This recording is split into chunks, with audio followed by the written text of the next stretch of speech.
going to talk about things to do with liquid polymer clay today. There's a couple of brands out there. There's Liquid Sculpey, which was the first, I believe.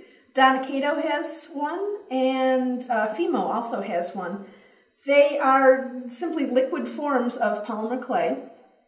They're extremely versatile. Not only can you use them to kind of stick pieces together before you bake them, or after you bake them, you can rebake it, but you can use it for decorative purposes. And there's so much you can do with it. Today we're just going to look at a couple of techniques in these butterflies to see some of the things you can do with it. It comes clear. It looks a little opaque, but it will bake more clear than it looks. Different brands react differently. Cato's a little shinier, Fimo's the most transparent of them all, but they all act similarly.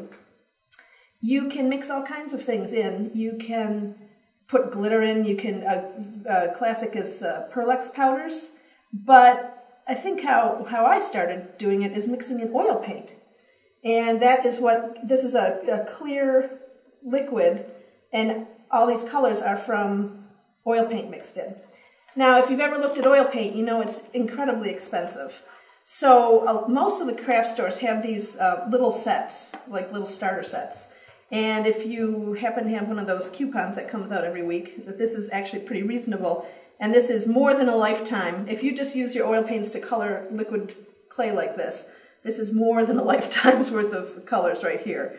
So I would say start out with something like this rather than going and buying big, $20 tubes of oil paint. You do not want to mix in watercolors or acrylics. The water in them will bubble, so you do want oil paint. I took a risk and tried the water mixable oil color. What that means is that you can clean up using water with these instead of turpentine, which you'd use with a normal oil paint. That's how you would clean up. And I didn't really want to clean up with turpentine, just one more thing to add to the chemicals. So I tried these and they worked. So this is the set I bought, and this is the set I will use today to show you how to do these. It takes very, very, very little. You want to get something like this, something that you can mix your colors in. Some people use little syringes and just mix up colors and keep the syringes full of that color. Some people have like little tiny plastic containers that they keep mixed up. If I'm just doing a little bit like I'm doing today, I just put it right in this pan and mix it up like that.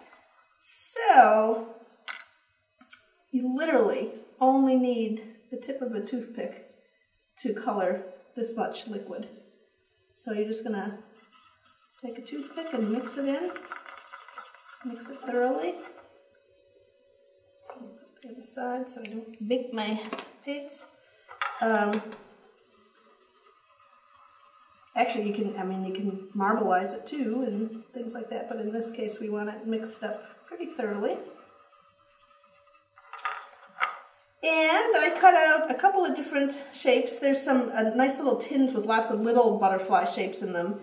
This is just a Barbie cutter I had from when the kids were little. And I just cut out some blanks, and in this case I just, with my extruder, made some strings and made some designs in it. They act like little channels that you can keep the liquids separated, or you can just do plain ones. And these two I actually use colored clay, so that's a different effect you can use. But in general, you just cut out the blanks. You could do this on unbaked clay, but I always bake mine first. You can just go ahead and put the liquid on the surface, but I actually find it spreads around a little bit better if you put a tiny layer of liquid on first. So this one, I don't know if you can see the shine, but it actually has a little layer of liquid clay that I smooth on with my finger first. And we'll just start that way. This is not going to be a beautiful demo because I'm just going to show you a couple of different techniques, so it's going to kind of end up looking random.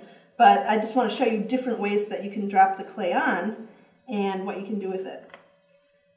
So let's just start with the middle here. You want to take a little drop of clay and just let it naturally, let gravity work with it here. Let it drop right on. If you pull it away too fast, you're going to get little lines coming off of your clay. You know, if I'll actually do it so that you can see what I'm talking about.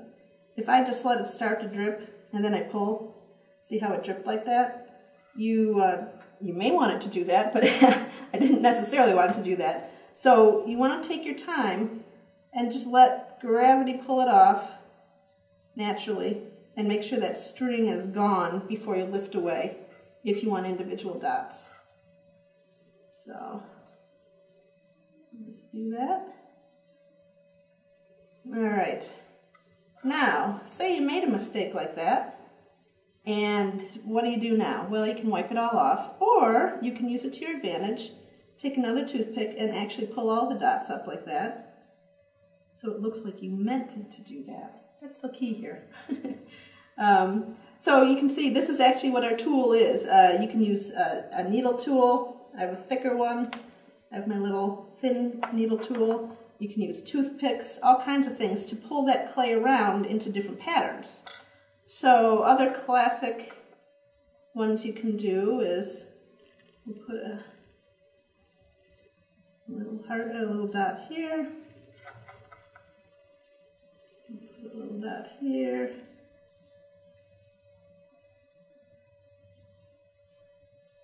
And then you can use a needle to pull them down to form little hearts.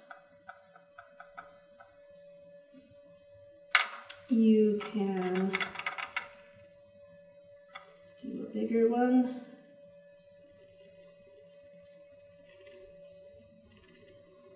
And kind of pull it out in all directions. It'll look like that. All kinds of things. It's fun. You can just, you can just play around and do all kinds of sample pieces and see what techniques you like best and that kind of thing.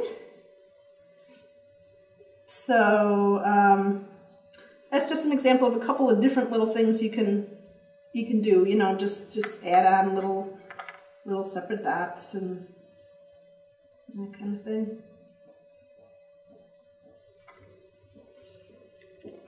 So you can play around with that and get all kinds of effects, like little feathered effects and that kind of thing.